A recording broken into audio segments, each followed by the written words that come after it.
So, good evening, everyone. I'd like to go ahead and get us started here, and sure there'll be time afterwards to catch up.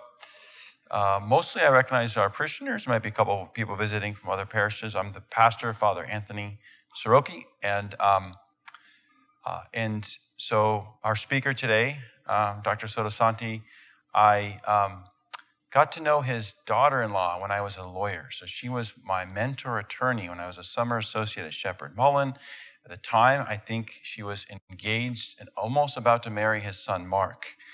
This was back in 98, I think, 1998. So, and then I was asked to be chaplain for a group of Catholic businessmen called Legatus. So there's a San Diego chapter.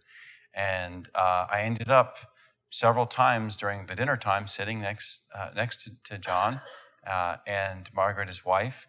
And then he starts telling me, I'm writing a book. I'm like, oh, really? It's interesting. So, and I didn't know anything. No, I didn't know anything about his faith journey. I knew he was practicing Catholic. And then, so we're sitting, he's telling me about it, and he's like, well, do you mind reading a chapter and just let me know what you think? And so he sent me one chapter, and I read it, and I think the first chapter you sent me was on the Camino de Santiago, which is something that I did. I walked part of it several years ago, and it was one of the most wonderful experiences of my life. But I didn't experience anything like he experienced. So he experienced the true miracles, which you will hear about, the miracle ultimately is his conversion and how he's been able to influence other people since his conversion, which is what he's going to talk to you about. So just a little bit more by way of background. Dr. John Sottosanti has performed oral surgery for over 40 years in San Diego, California. I just had a root canal, which is, I guess, a little bit different than what you do, but I know. He is the author of many articles in peer-reviewed scientific journals. He has invented products and techniques for bone growth, which he has taught worldwide. He's a former president of the California Society of Periodontists and the San Diego chapter of Legatus, which, as I explained to you, is an international organization of business leaders united in Christ. He has a passion for truth and a strong desire to help others climb above a milieu of sin, mood-enhancing substances, and despair to realize sustained happiness and inner peace. He has been married for over 50 years and has 3 sons and 3 grandchildren. He enjoys edifying books, road cycling, and golf. And before I invite him up here, let's take a moment. We thank you, Heavenly Father, for your many gifts. We thank you for the ways that you are working in our life, in our journey, sometimes even literal journeys, in revealing yourself to us, helping us to understand ourselves better and the purpose of our lives. Thank you for what you've done in John's life. May you be with him now as he is a witness to your marvelous works. In Jesus' name we pray, amen. Please welcome Dr. John Sottosanti. Thank you. Thank you, Father Soroki. Well, most people, whether they admit it or not, want to please their parents. I know as teenagers you would never think that'd be the case. And they also want to be happy. So those are 2 things I think affected my early life. My father was born in Sicily. Anybody ever see the Godfather movie? Can I see a show of hands? I took Dad to the Godfather movie thinking it was a great movie and he would love it. We walk out of the movie theater and he said, I hated that movie. He said, I didn't know anybody like those people. And I've since that time, about that many years ago, I went to Sicily and found wonderful people. Some of you probably have been to Sicily. So anyway, Dad moved to America when he was 6 years old, lost any Italian accent that he had, but he spoke Italian his whole life. Could speak Italian, spoke perfect English as well. But there's always this insecurity. I'm Sicilian, people look down on me, because we grew up in New England. And there's a term in New England, WASP, There were a lot of WASPs there, white Anglo-Saxon Protestants.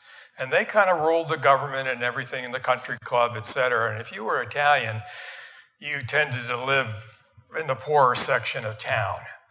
So Dad was able to get a civil engineering degree, which I describe how he did that. A little cheating involved in terms of a few things. I won't tell you the details, but he was able to get a civil engineering degree. And he always said to me and my sister, study hard and become a doctor. He was an engineer, but that wasn't good enough. If you're a doctor, he said, you'll have prestige and you'll make a lot of money, which may or may not be true. It depends on what kind of doctor you are and what you do. But that was in the back of my mind, so that was pushing me hard and subconsciously, but. So I ended up getting like 3 degrees and became basically a surgeon, did oral surgery here in the area, actually in Rancho Bernardo in the 70s. And the main thing that, so after I began the practice, I was still obsessed with continuing being successful in different ways. So what I did was I continued to do research at the university. I taught at the university while having a full-time practice in Rancho Bernardo. And I did published articles, and then I became associated with the University of Southern California, and I ran their biggest program of the year in continuing education in my field. And they liked me, and they sent me around the world to lecture. They sent me to Tahiti, Australia, New Zealand, South Africa, just all kinds of really neat places.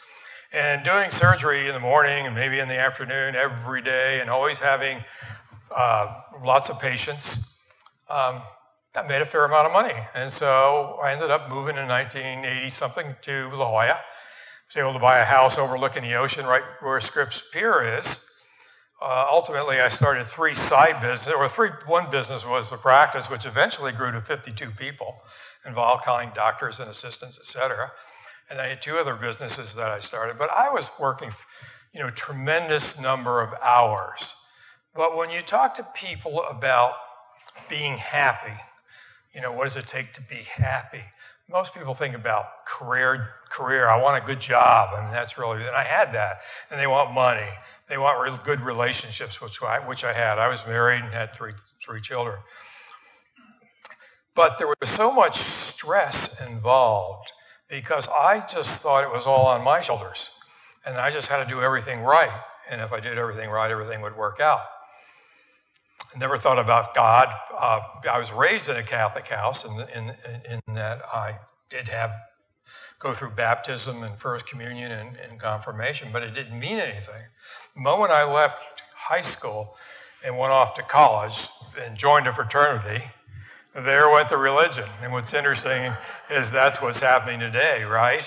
Isn't it so hard to keep kids going to church? I began experiencing stress. First thing was like neck pain, back pain, sleeplessness, anxiety, etc. And I had a partnership with lots of employees, and it became difficult sometimes working things out with the partners.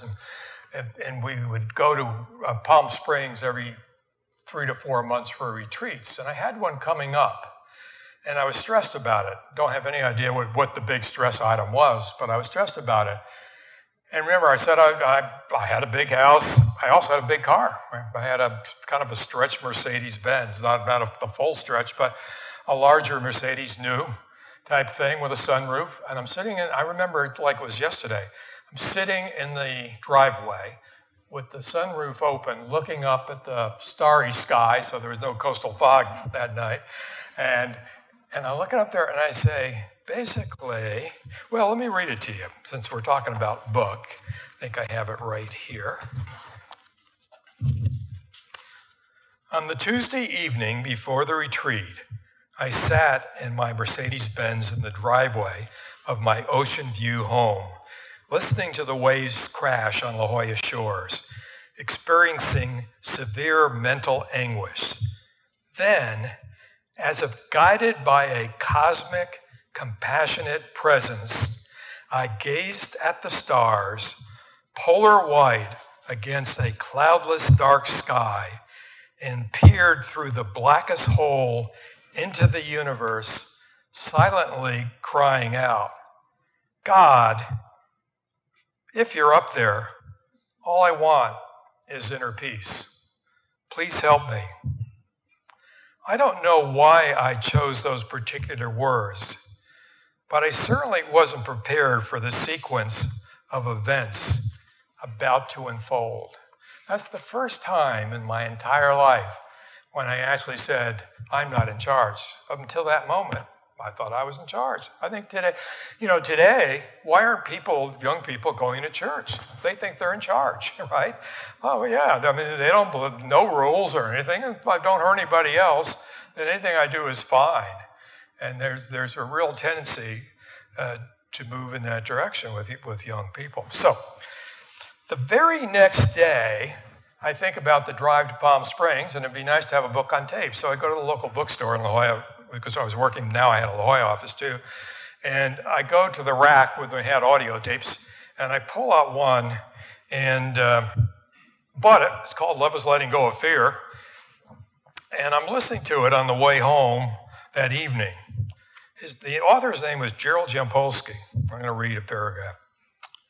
Gerald Jampolsky spoke in a raspy voice like a male Janis Joplin. He told of his Jewish heritage, medical training, psychiatric residency, successful private practice, late model sports car, and beautiful home. After a stressful divorce, he'd become an alcoholic and, like me, experienced debilitating neck and back pain. This had kept him from playing tennis, a sport he loved. Then someone had given him a spiritual self-help book. I read one page, he explained, and in that one page, I heard for the first time a little inner voice saying, "Physician, heal thyself. This is your way home." Immediately, he experienced a sense of oneness with the world. There was no separation, only love, and a feeling that he was to serve God his entire life. Interesting, after hearing that tape, gave it to my partner, listened to the tape. We had the best relationship after a meeting like that. And within a few days, he knocks on my door, which is highly unusual. I open the door and he's got a package for me, and in the package is a book. It wasn't the book, that on tape. It's a different book, but related. And I open it up, and it was the publisher. I'm always curious who's the publisher. Published by the Foundation of Inner Peace. The exact words that I used. I mean, yeah, you're all going to say it's a coincidence. What do you think I said? Oh, what a coincidence. Except that it started a series of unbelievable coincidences. And obviously in a 45-minute talk or so, you're not going to hear all those little coincidences. But what I'm going to do is go ahead 10 years and tell you that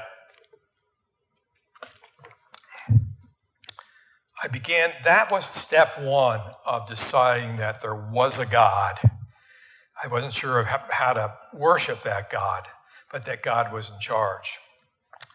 Then I started reading the Bible. My wife got me enrolled in a Bill Creasy's 5-year Bible study course. Anybody here of Bill Creasy's 5-year Bible study course?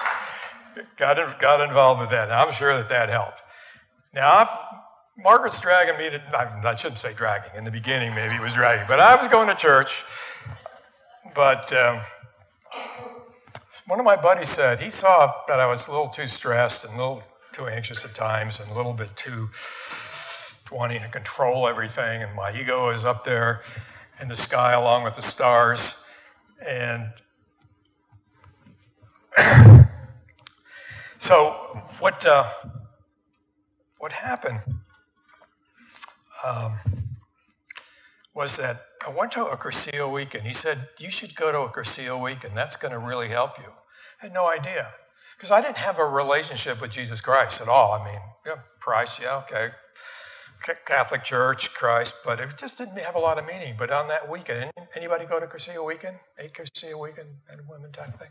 It was a wonderful experience. And on that weekend, there was a man whose first name is Michael. Michael was the rector, the head of the weekend.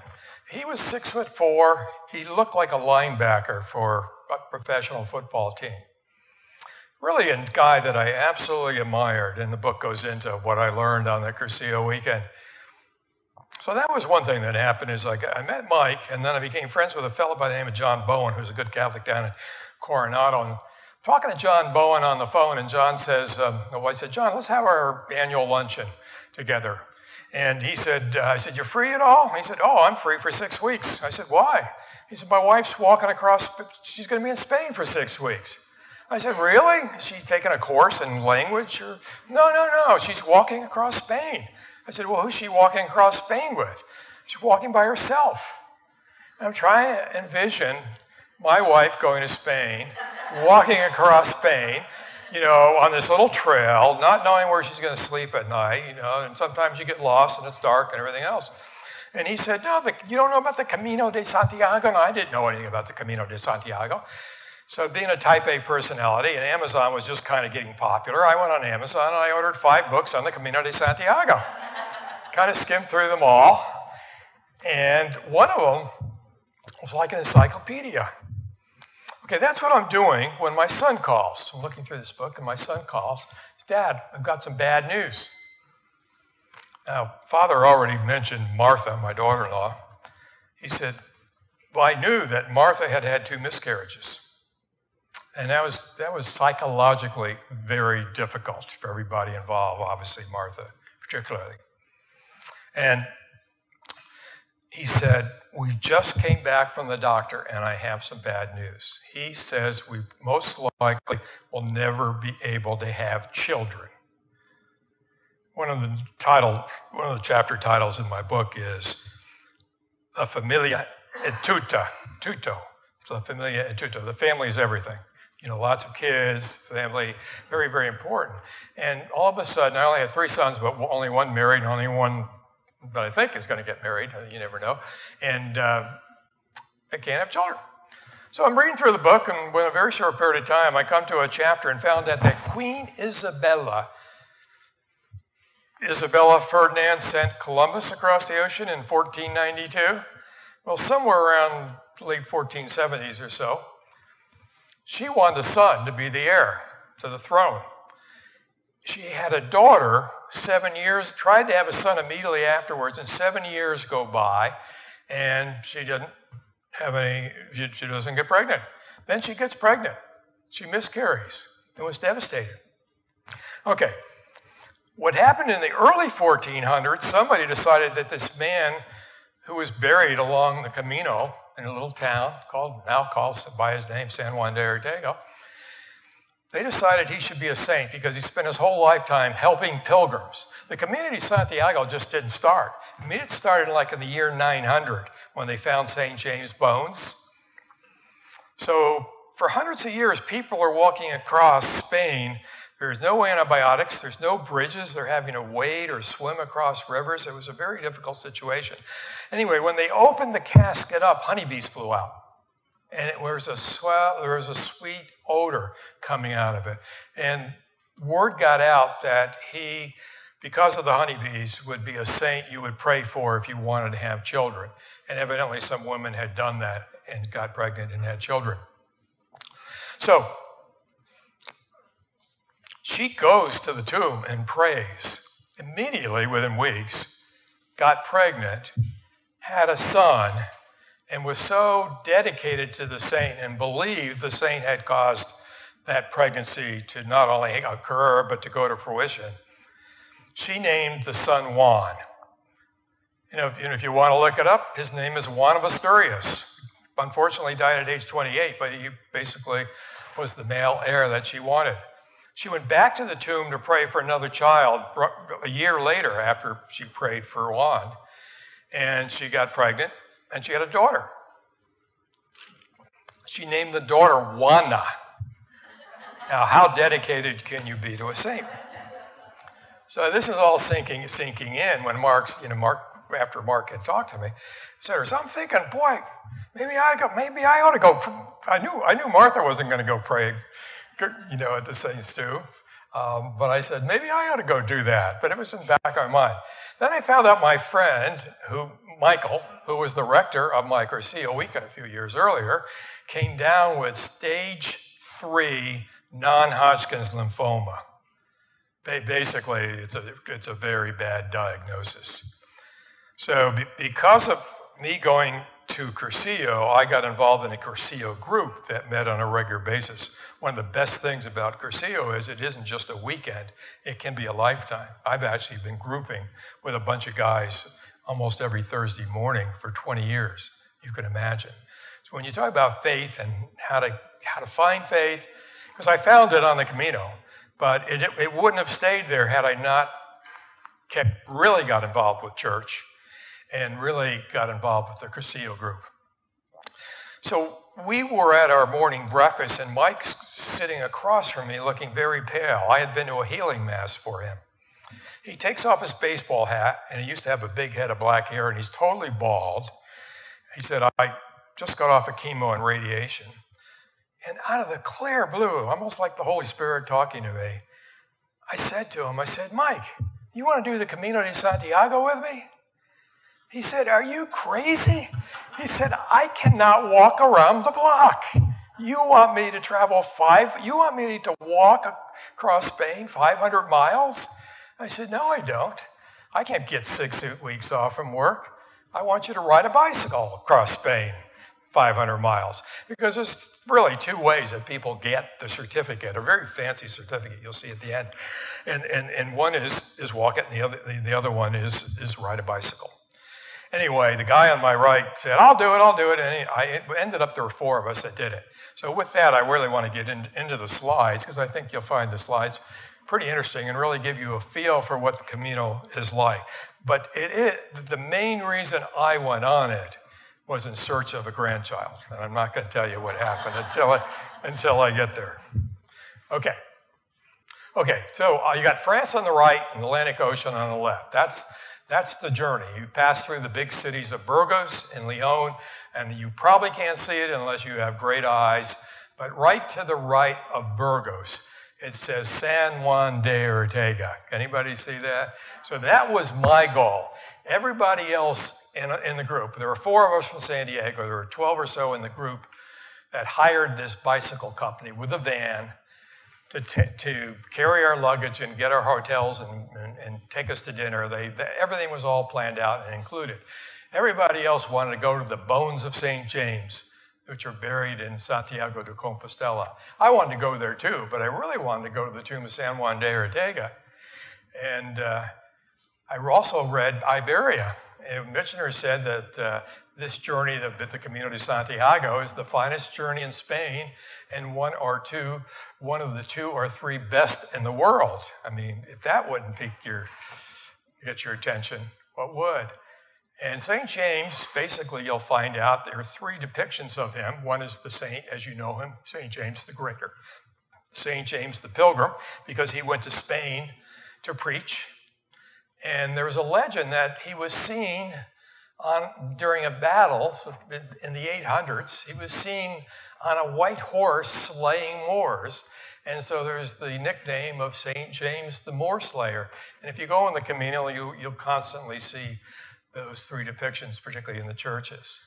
And so we started east of Pamplona. You all know that because you've all run with the bulls, right?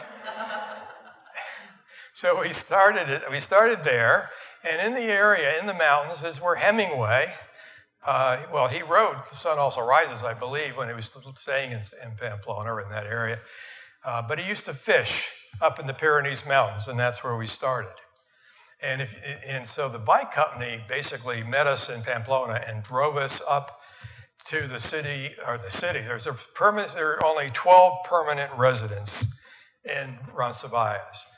But it's an ancient city, and the church on the right, every night they had a pilgrim mass. So if you were starting the Camino, you could go to the mass, and you're going to see a video of that in a minute.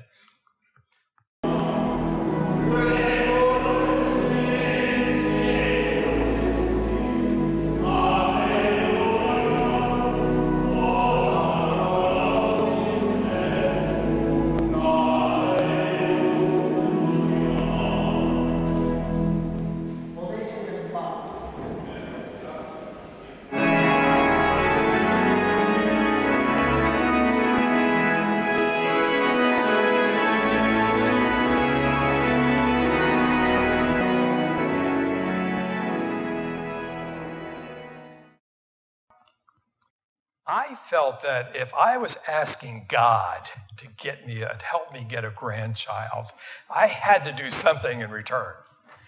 So I had made a decision that even though we had hired this company that had a van, and if you were tired and you got a leg cramp or all those things happen to you because you're riding 50, 60 miles a day, often in the mountains, you're getting all kinds of problems. And I said first to myself, and then I said to God, I will never get in that van. If I'm humanly capable of getting on the bicycle, I want to do the whole 500 miles, Lord. And I hope in return, we'll end up with a grandbaby. And I know it's a funny way to talk to God, but that's the way I talk to God. I didn't really believe in God. I'm not sure much. A couple of years earlier, maybe I started coming around, but I certainly didn't have any deep-seated faith, or very little faith, but I had enough faith to ask God for a favor. West.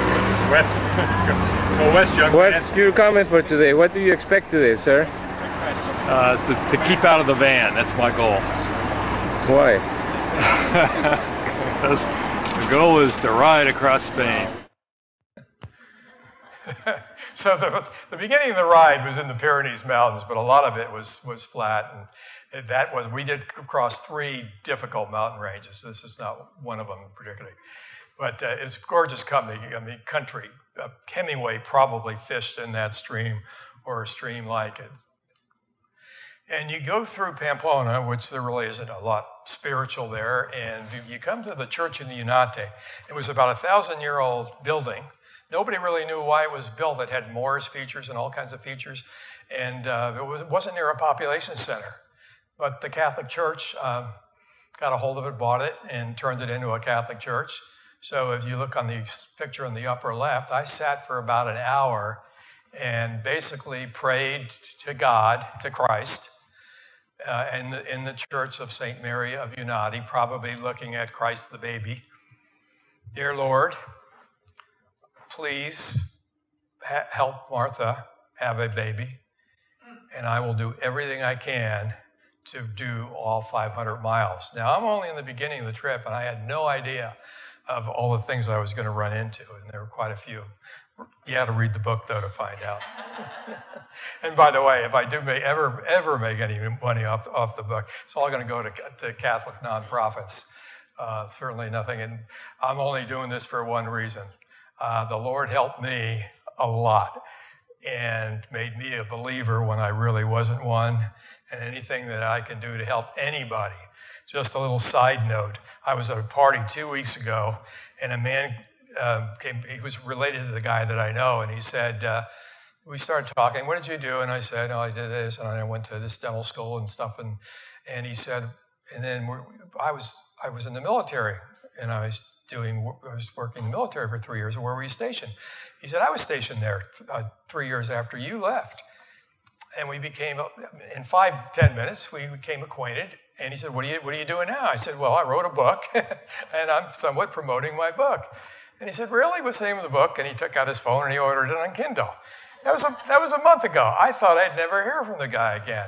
But I also gave him my card, which had my email address on it, or I wrote it down for him. And just this past week, I get, Dear John, I read your book, entire book.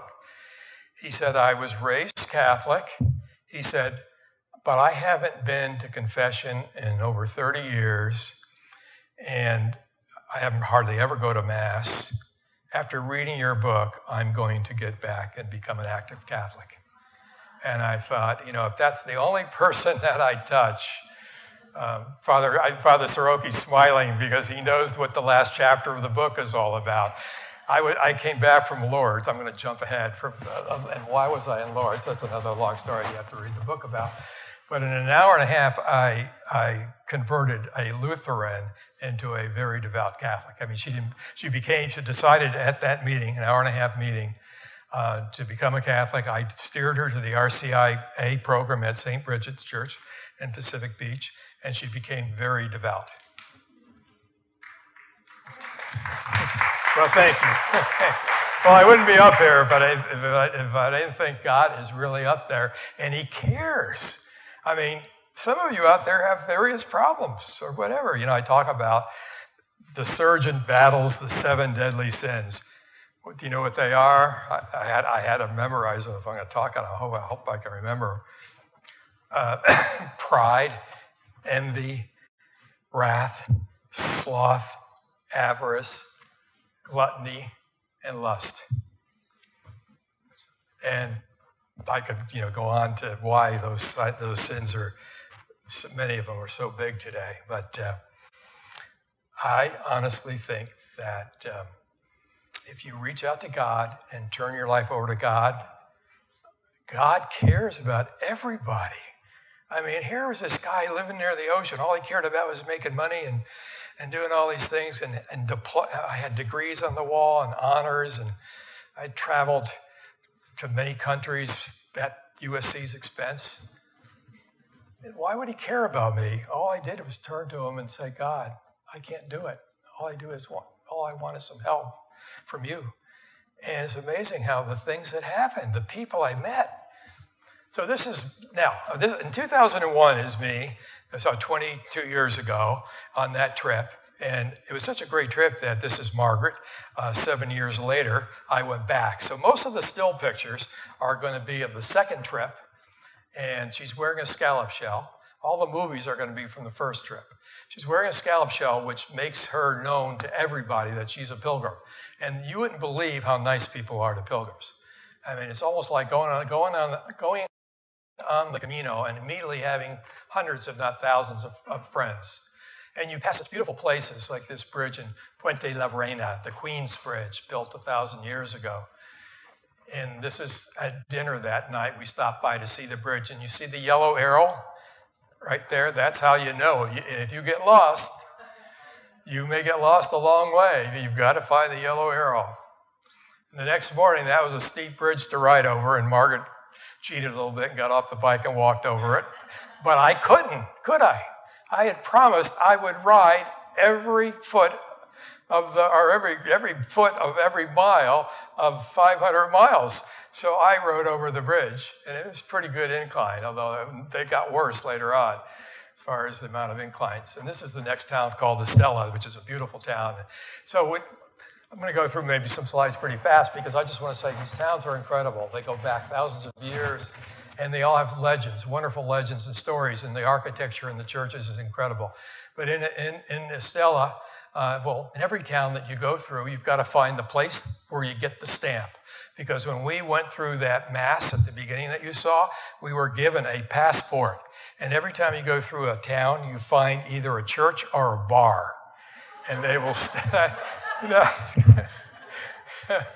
they will stamp your passport, or you do it yourself. So this fellow, whose name is Kevin, is pointing on the ground, and in chalk, it says stamp.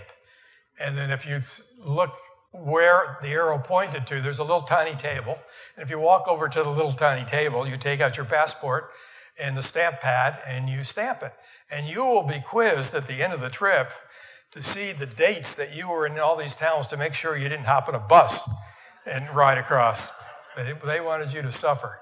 So you met so many wonderful people from all over the world. Il nous en reste encore 600 pour aller à San Diego. Oh! Voilà. Oh! Eh bien, écoutez, très bien. À vous aussi. Merci. Au revoir.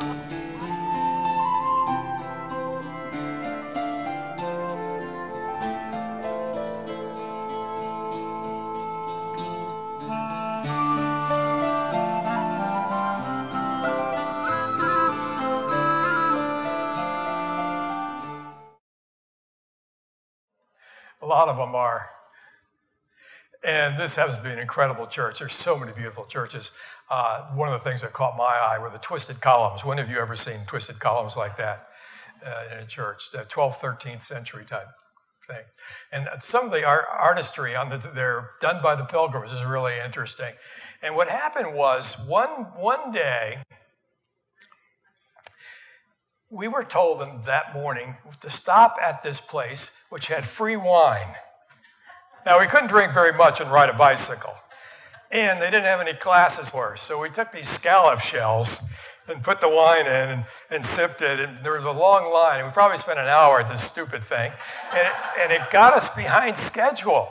So that at lunchtime that day, the lady that ran the whole show, her name was Maggie, says, okay, it's almost 1 o'clock. You've got so many miles to do. There's no way in the world you're going to make it by dinner time. They've got this big dinner planned for us. And so I'm going to come by at 4 o'clock and pick everybody up and bring you to the next town. And I just think, and that's blowing my whole deal with God. Now, God has never answered me. He just hopefully was listening, but I didn't know that. So she turns her back, and I head out from my bike in the trees, so she didn't even know I was gone. And I put my head down and started pedaling because I want to get as far away from the van as I possibly could. So I'm riding up these unbelievable steep hills, my legs are cramping, and I was suffering. So if you say, why did what happened to me in the tomb, which we will put parentheses around miracle. In my mind, Father Soroki, I experienced a miracle. I realize the church won't authorize it and call it a miracle, but in my mind, it was a miracle. And you'll know why I believe that in just a few minutes. So she comes, I hear the horn of the van at 4 o'clock, and it's Maggie. And I said, Maggie, she pulls me over. I mean, please get over to the side of the road.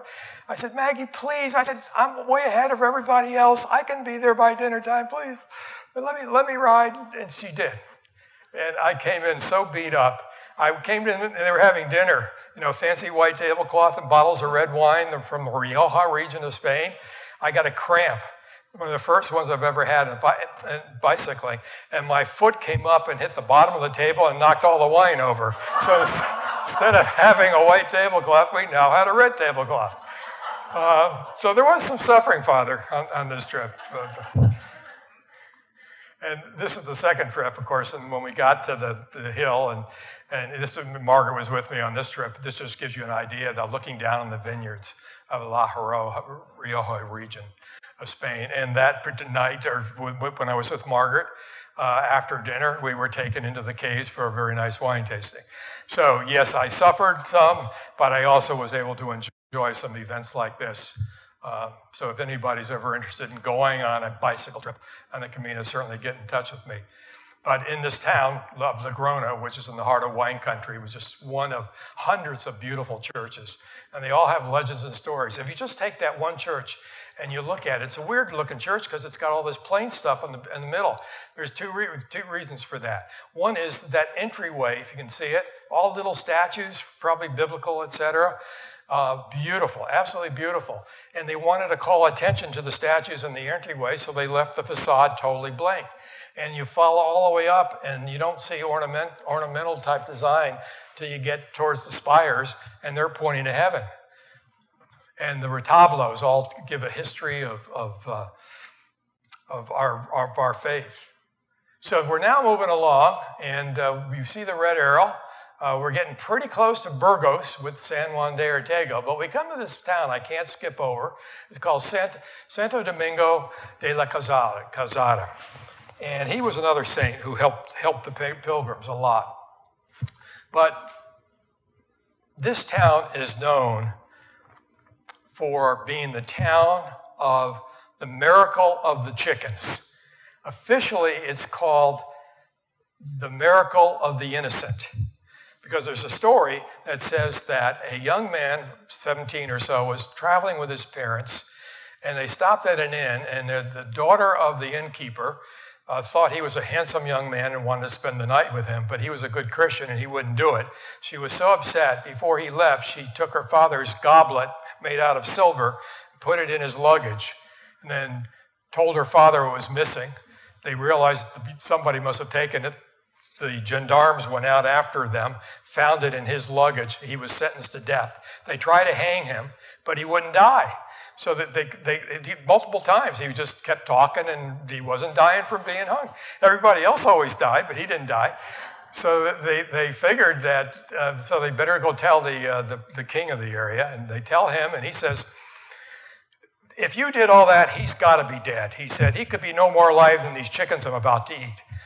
According to the legend, I'm not saying I believe this, according to the legend, the chickens spring to life. And they became honored and brought into the church in a gilded cage. And that was in the year 1200, 1300. So for the last 900 years or so, the descendants of those chickens are in the church. And even though this church is one of the most beautiful churches you want to see, people go in there and it's like, where are the chickens? But you can smell the chickens. And so this is the church from the outside. You can see how beautiful it is. It's absolutely gorgeous.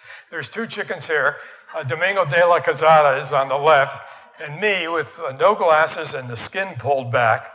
You recognize me on the right holding a chicken.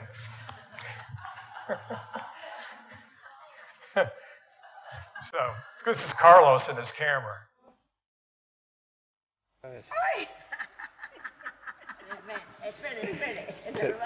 Pero hágalo. A ver. Muy bueno. Pues la otra vez cantó, ¿verdad? Oye, no creo. Oye, lo que pasa es que no lo veo, ¿eh? Mira, sí, aquí a la derecha, tumbadito, no le des la... Ah, sí. A ver, pero, bueno, hija mía. Otra vez, Maribel.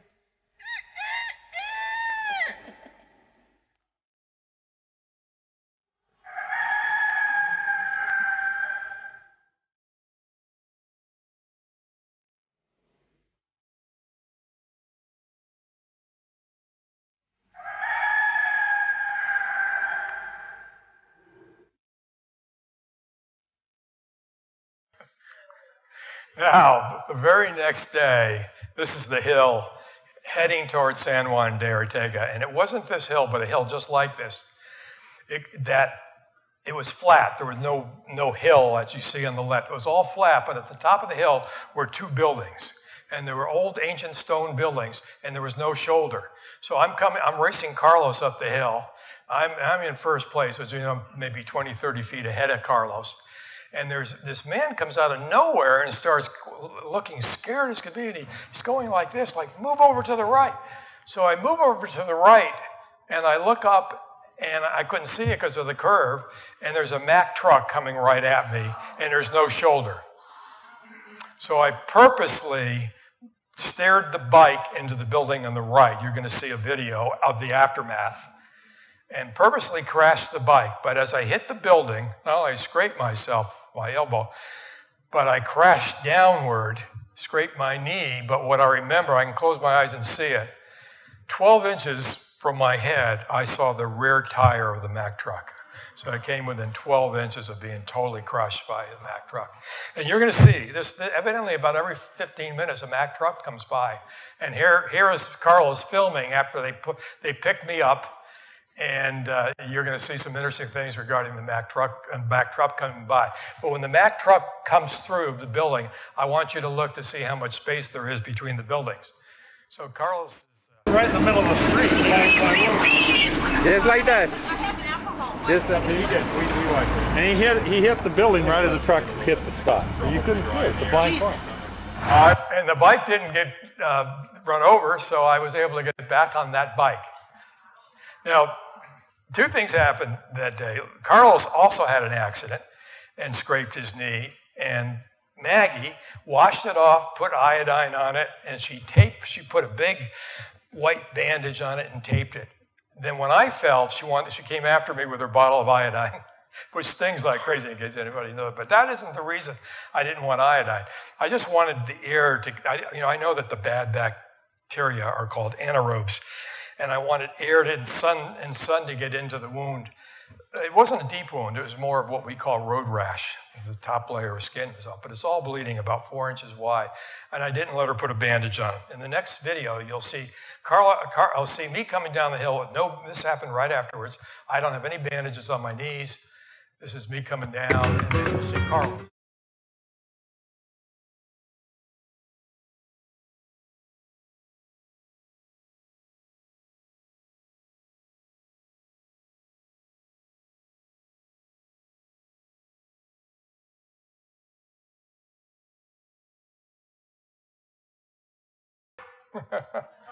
Carlos was quite the character. He let Mike do a little filming so we could get him into the movie. This is the way San Juan Ortega looked in 2001. It's the way it looked in 2008. And it's the way it probably looks today. The only difference is there was a flood there in 2005. So when I brought Margaret back to see the tomb and where the coffin was, it wasn't there. They had brought it up. So let me go take you back to 2001. We pull into town. We haven't really eaten anything but a banana or so on the way for about 3 hours of riding. And I'm starving. Everybody else is starving. There's one little restaurant just off to the left. We go in there and order bocadillas, sandwiches. And I'm eating my sandwich, and Mike disappears. He comes running back and he says, "John, drop your sandwich." Now, he knew I was on that Camino for a spiritual reason, and he knew that I cared about San Juan de Ortega. So he says, "Drop your sandwich, go down there right away." He said, "I have cancer." He said, "I came early to pray at Lourdes," which Lourdes is only about a 2-hour drive or so from the beginning of the trip, which was Roncesvalles. So he went to Lourdes, prayed, and went into the baths. He said, "When I was in Lourdes, I felt the Spirit of God there. I felt it was a holy place. But I have never felt the presence of God like I did in that tomb. There's something amazing going on down there." So I drop my sandwich, don't tell anybody, and I walk down this street. And I go into the church, and there's all these fancy things. Queen Isabella of Spain paid for some of them, the restoration of part of the church, because she was so indebted to him. And I ignored it and went right down, as he told me, these steps into the tomb. And the tomb was dark, and I didn't see the button which would turn on all the lights. And I go into the tomb, and there are votive candles there, and I can see that there's a coffin down below because there's 2 levels. But I had a bloody knee, and something made me kneel. All I can say, I don't know why I did it, but I immediately went in there, must have felt the presence of God if you can feel something like that. I immediately knelt, and there was an iron railing, and I started praying. So I'm looking down now, and my eyes are beginning to open. Now, this picture was taken hour later when everybody came back. They turned on the lights, but the only light I had were those 4 votive candles, and half of them were not even working, or they were out. And then you see the bottom of a wooden cross. So now I'm kneeling. I don't feel any pain. I'm staring at the coffin. I'm staring at the cross. And all of a sudden, I saw something I can't believe. And anybody that knows me, there's a few people that know me at least 40 years, raise your hands. Julie, this little group right here. I have a history of, I worked in the same, I did surgery every day in the same town, pretty much. People know that I don't go around telling lies, make things up. Never had anything like this happen before, never had it happen afterwards. But I look there, and I'm praying for a grandchild, and I see a small blazing cross. No smell, no smoke. It's just a blazing cross. And then it didn't stop. It divided. So let me get rid of my clicker so I can use my hands. So this blazing cross divides. So now I got a cross here and a cross here, but the middle cross, we call it the parent cross, didn't disappear. I'm looking at 3 blazing crosses. When a sperm fertilizes an egg, okay, the egg will divide, and there's basically, now you got 2 cells. It didn't do that. It divided, but the cross stayed in the middle. So I'm looking at 3 blazing crosses, and then these divide. I'm looking at 5 blazing crosses, then these divide, and I'm looking at 7 blazing crosses across the whole stretch of the room in front. Okay, I'm a scientist. You can go to Sottosanti J. You see at least 20 papers in the scientific peer-reviewed literature that I've written, some of it original research. So I'm saying this can't be happening. How can I explain this? Then I said, I've been to Disneyland.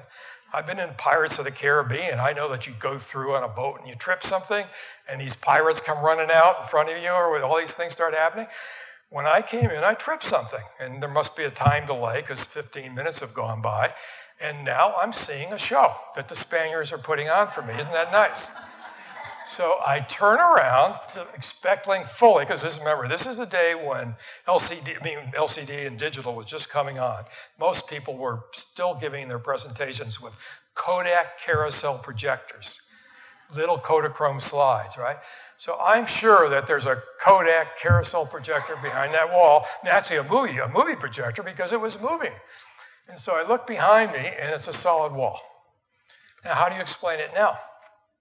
It's a solid wall. Okay, I'm clear thinking. in all ways. There was no sunstroke, no alcohol whatsoever involved.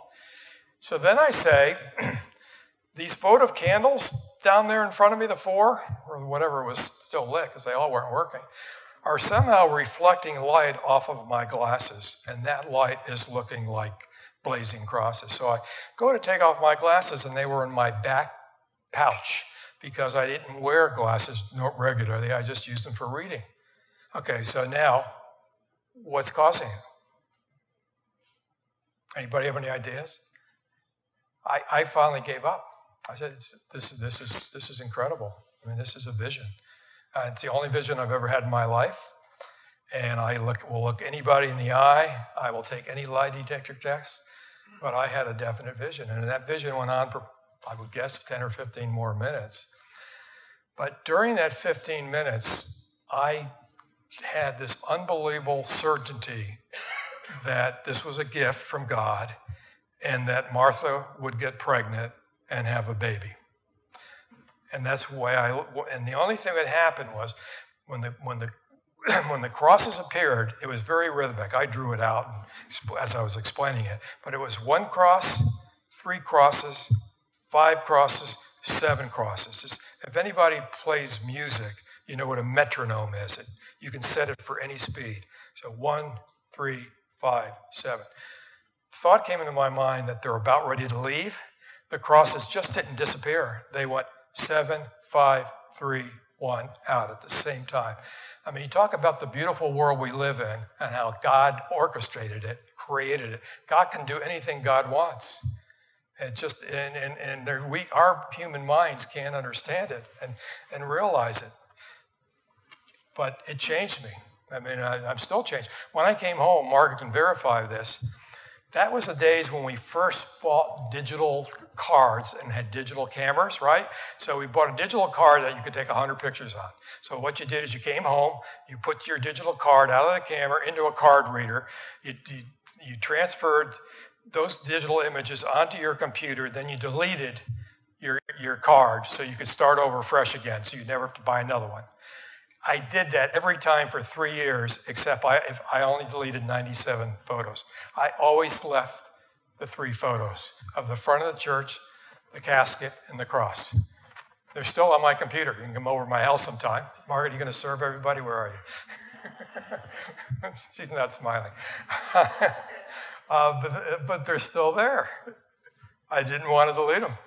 They had that much meaning. So the thought came to my mind before the crosses disappeared. They may leave without me. We're going to Burgos today. That's another 20 miles. I don't want to ride by myself. So immediately I thought of that, and then the crosses disappeared, and I went back, and they were just finishing up. Never got a chance to eat the rest of my sandwich, I don't think. And then they came back and we saw the lights, and we turned on the lights. It was a different experience, and we took some photos. But it was the most amazing thing. And that's 9 months later.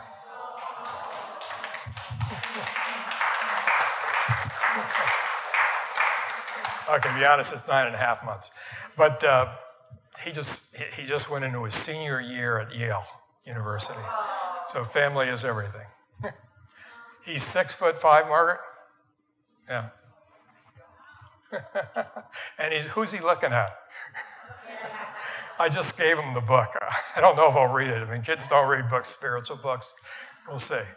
If you have any ability to talk to Martha, I don't know if you will, tell Tommy to read the book. So I brought Margaret back in 2009, and I already told you things were totally different. Caskets upstairs, it's just there were people milling all over the place. And then we went on to Burgos, and coming into Burgos is beautiful. The cathedral at Burgos is unreal. It's one of the most beautiful cathedrals you could see in the world. Our hotel room, it's luck of the draw. You're assigned a hotel room by the biking company. Sometimes you get the back room looking at a cement wall. This time, I took the picture on the right out of our window, looking at the cathedral. It was that beautiful. And we pay, you pay the same amount as everybody else does every night, but we looked out in Burgos. I mean, everything is just so incredible. A gilded staircase. I could give a talk on each one of these photos because each one of them has such a history associated with it. And then you hit a terrible place on the Camino. So if anybody thinks this is a joy-filled thing, you get all kinds of blazing crosses and wine and everything else, you hit the desert called the Meseta. The Meseta is hot and dry. I mean, probably in July and August, it's probably 110. When we went through, it was probably more like 90, and we went in June, early June. And we were able to do it in 2 days at the most, and they walk it. It takes a full week to go through the Meseta. And it's boring, and fortunately, people talk to each other, et cetera. There are some beautiful scenic sites, and there is the thing, that's one of the signs that we're following along the way. And you occasionally come to I call it an oasis, where there'll be a church in a little tiny town and some pretty flowers. And then you get back on the Meseta and keep going. So we crossed the Meseta, which is in the middle there, between Burgos and Lyon. And we had heard about the beautiful architecture in Lyon, particularly the cathedral, which has supposedly more stained glass than most cathedrals by far. It is incredible. But when we came into Lyon, that was the first architecture that I saw.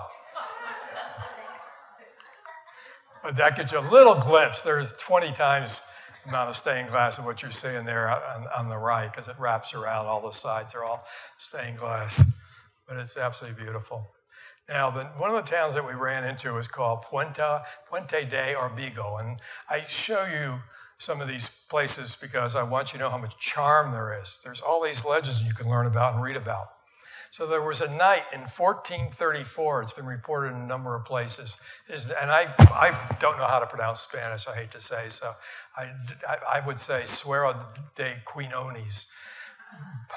How anybody could pronounce it correct? How would you say it, Shel? Okay, that's who he was. If I come to say his name again, you're saying it.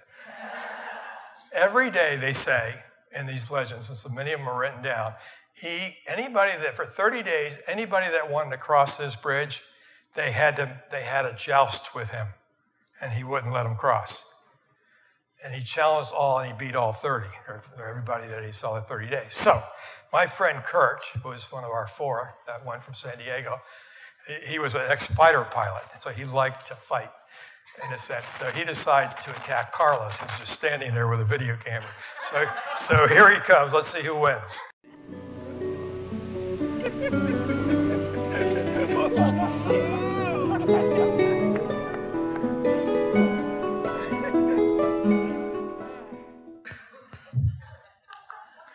Okay, now you get a little feel here.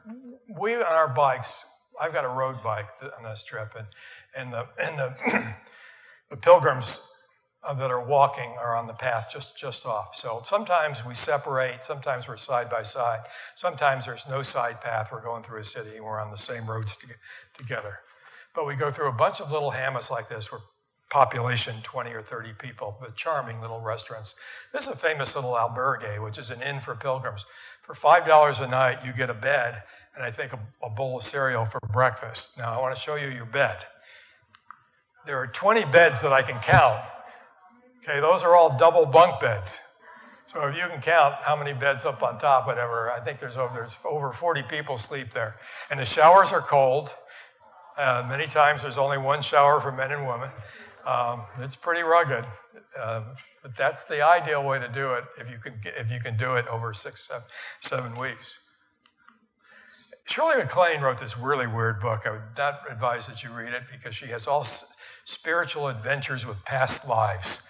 So I would say that the only thing I remember from her book is she said, "Oh, when I went to Fonsabadan," how do you pronounce that, Shirley? Okay, when you go there, she said the dogs attacked her, the wild dogs. So for years, I kept looking for wild dogs and looking all over the place. I never saw one dog, but later on I did see a dog. You're going to see it's kind of funny. But it was changing from the old, which you see on the left, to some new construction on the right. But the young people are all moving to the cities, so a lot of these places are barren in terms of people. But those vans were always there. And they would tempt us. We're now heading up at least a 6% grade, maybe steeper as we get to the top. It might get as high as 8 or 9. Anybody here ride a bike on a road? Any Shelley a little bit, a couple more here. So you know what an 8 or 9% grade is. It's pretty tough. So, you know, some of the people got in, and they still, with the next town, got their stamp. But I refused to do it. Margaret did too, which surprised me. We trained on Mount Soledad up and down. We do 3 or 4 times a day. It's a 900-foot mountain. But you have to be able to climb 4 or 5,000 feet in one day. But it's doable. But at one point, the highest point of this particular mountain is what's known as the Iron Cross. And you're told earlier, when you're down in the flat area after coming through the Meseta, that you take a stone equal to the size of your unconfessed sins, I guess. I'm looking at her father. And so some people took big rocks, some had backpacks that put a big boulder in. The first time I did it, which 8 years earlier than when I took this photo, I took a small little pebble, which was terrible. I mean, it should have been the biggest boulder there, because when you get to this place, you climb up to the top and dump it. So I'm letting my picture be taken, and then I said, I guess I'll dump this. There was a medium-sized rock. I did carry that. And I climbed up there, but I totally disregarded this family that was taking a nice picture. So I'm in their family picture. And there's these cute little towns. This is a one-man town that he helps pilgrims with. And there's a cross where somebody probably died at some point doing there. And there's Margaret being nice. I asked her to imitate the statue, and she did. And there's a snow pole, because this place is covered with snow throughout much of the year. And then we had a big downhill down to an oasis, and where you could have lunch, etc. And now we're going to start climbing again. This is one of the last castles built by the Knights Templar. Some of you historians know about how the Knights Templar were very involved with the Crusades and a lot of things, and they were disbanded and accused of a lot of things they maybe did or maybe didn't do. But we were able to go there, and then we started just about ready to start the big climb. It was a big climb for you road cyclists. It was like the inside of Torrey Pines State Park, the steep part coming up seemed like at least 6 to 8%. And it seemed like it never ended. But Margaret had a granny gear, which meant she could spin. You only went about 2 miles an hour, which meant I thought you were going to fall over at any point in time, because you got to maintain a certain speed. But she made it. She's one of about 4 people of the 12 that never got in the van going up that hill. And we got to the top. Yes, there we go. We got to the top, gave each other a high five. We were so pleased. We go into this little town called Thebrero, or huh? In Spain, it would be Thebrero, TH, I think so. And you notice the point on top of the house on the left? You notice the point on top of my head? See the resemblance? I just noticed that when I put my slides together. Evidently, they were putting a point on this one on the right, but hadn't gotten there yet. If you ever go, have this meal called, basically it's octopus. I won't try to pronounce it. I can say polpo, cone, cochellos. Anyway, fantastic food. That's the oldest church on the Camino where a Eucharistic miracle took place. I didn't until those crosses in that tomb. I didn't believe in Eucharistic miracles because I believe it was impossible. It's unscientific. And you'll see, it changed my mind. And we're staying at an inn right next to a little Catholic church where one of the greatest miracles of the whole Camino took place. Evidently, it was during a winter storm in which a priest would have to say Mass if someone showed up, if a pilgrim showed up, and he thought no one was going to show. One lone pilgrim showed up, and during that Mass, when the priest was consecrating the host, and they had the wine, there was an actual transformation of the bread and the wine into human flesh and blood. And the chalice evidently is on display here. And we look forward to seeing that and learning more about this miracle. Evidently, Queen Isabella of Spain loved the Camino because she also went to this village and heard about the Eucharistic miracle. And they had it displayed there. Evidently, there are fragments of flesh and blood and there's the chalice and the paten. And they were just kind of laying there, and she had built something really fancy, which you'll get a glimpse at in a minute. This is the inside of that church.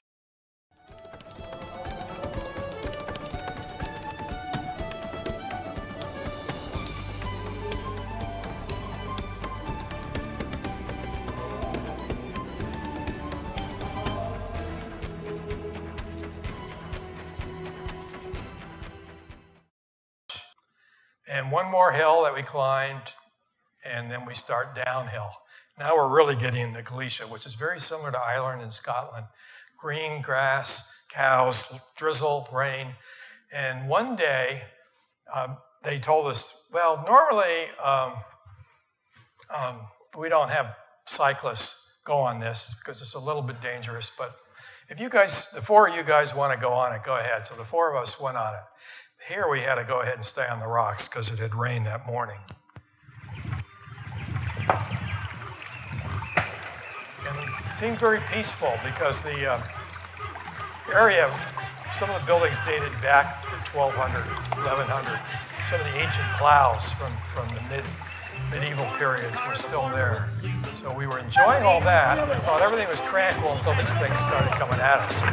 Now we're on a 4-foot wide path with stone walls on either side, as you can see. Here I go. I'm leaving. I'm out of here. I'm off to the right. But there's my bicycle. Who cares? I just rented it. But keep your eye out for a dog. I said you would see a dog later. This dog is very important to me learning how to be humble, because humility is very important. And pride is one of my biggest sins. It's probably the one that's toughest to get rid of. So, there's a dog there somewhere. Okay, there we are, Mike and I. Somewhere you'll see it. It's coming in a minute. That's right. The old man was just not hurting the things. Oxen, I guess. Just keeping them moving. Somewhere there's a dog. See the dog in the back? There's a dog moving across in the back. Okay. He's going to come back into the picture. I'm wearing rain pants, yellow rain pants. Dog thinks I'm a fire hydrant. Watch. Oh, he's peeing on your pants. And now, to make matters worse, I lie. You're going to hear it.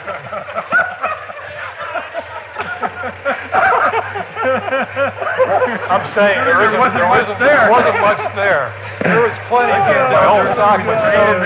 My shoe was soaked for the rest of the day. Maybe for 2 days. Now we're almost done. This is called Monte de Gozo. This is where a lot of people cry. It's because you can see the cathedral, which is your goal, off in the distance from Monte de Gozo. And that's really great. So we've now gone all across from France, way on the right, to Santiago de Compostela up on the northwest there. And the goal is to be at the cathedral. As soon as we got to the cathedral, we had our pictures taken. That's my passport I'm showing. But right after that, it's important before the Mass starts, there's a special Mass, if you time it right, for pilgrims. And we had to go to the town hall and get in line to show our passports. And we got to the counter and they checked every little date, time to make sure that we didn't ride the van. Then they give you a beautiful, in Latin, with your name on it in Latin, the Compostela certificate.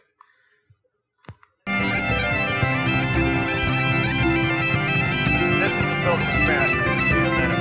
It's world famous because the cathedral has the world's largest incense burner.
That's heavy.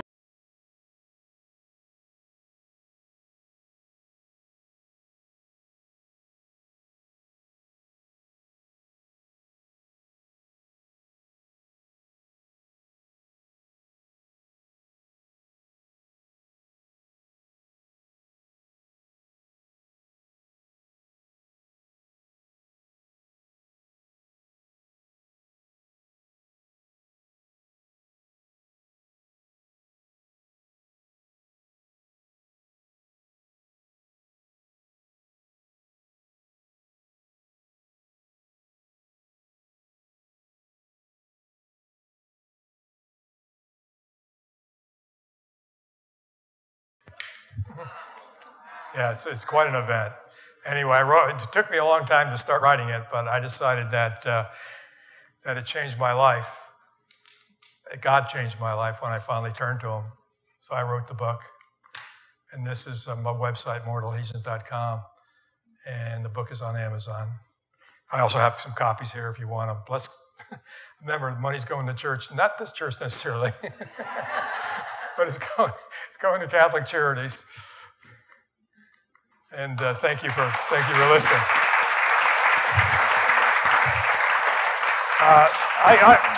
Why don't you ask questions? Any questions? Yes. You know that before you write that bodega, you're supposed to use a water bottle for that instead of using the shell. Yeah, well, yeah. What he's saying is that we could have used the water bottles. We didn't want that. We didn't want that much wine because this was early morning and the sun was beating down on us. So we didn't use our water bottle. And then there wasn't, we had just filled up the water bottle and the van wasn't there. So it isn't like we could empty out our water bottle, put wine in it and get a new bottle of water. But you're absolutely right. Anybody else? Anybody want to go in the Camino? In the back? Do you have any other, did she have any more children, your daughter? I had the other two boys never did marry. So it was just the one, Martha and Mark, that Father Soroki knows, and they had two more children. So there's three of them. Two at Yale, sophomore and senior. Yes? Oh, we started at the beginning. Oh, no, we didn't, no. No, there's two places to start from, which is called the beginning. The really good place to start is Saint Jean de Port. We started in Roncesvalles. The trip was a 14-day trip. On the bike, we were on the bike probably 11 days, maybe on the bike. I think we averaged 45 or so a day. Yeah, 45 miles a day probably. Some days, if it was hilly, steep hills, we did less miles. If it was flat, we might do 65 miles. You can easily, remember, I trained a guy, not only did I train Margaret 8 years later, I trained Mike, who had never done any long distance cycling.